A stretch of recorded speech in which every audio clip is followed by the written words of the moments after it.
Hello, I just wanted to do a brief tutorial on the color wheel and the opposite colors, mixing of opposite colors and what happens when we do that. So I started out with just some yellow, blue, and red on my palette, and I mixed red and yellow to make the orange. I mixed yellow and blue to make the green, and I mixed red and blue to make the purple.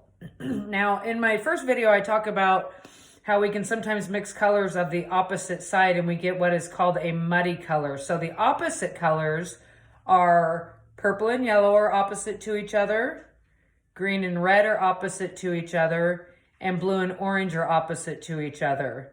And these are the cool colors and these are the warm colors. And when we mix, so if we take a little bit of red, say,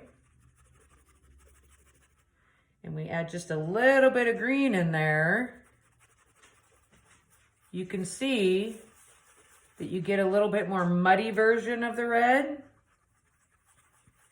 this is good for shadowing and shading and creating depth in our paintings.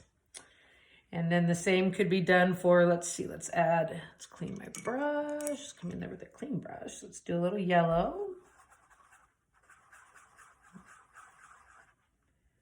And I'm going to just add a little bit of purple, and you can see there was already a little bit of color on that brush. But see how we get a muddy tone there? With the orange, if we add a little blue, that was too much blue. Let's get a little more orange in there. That one got real muddy.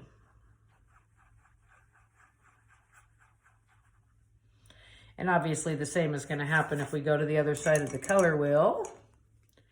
We put down a little green.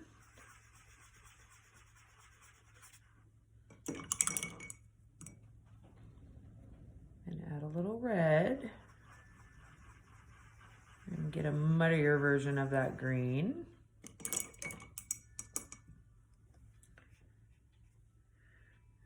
Blue.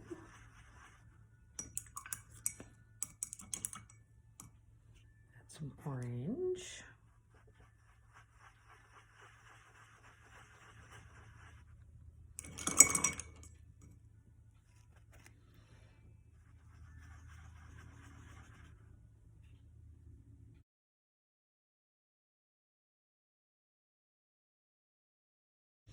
And there you can see we have the full color wheel and with some opposite colors mixed in, and you see how they get muddy. And I'll go into this further in the third video, how we can use a muddied color to add some depth and also to add shadow into our paintings. So I hope this tutorial has been helpful. Thanks for showing up.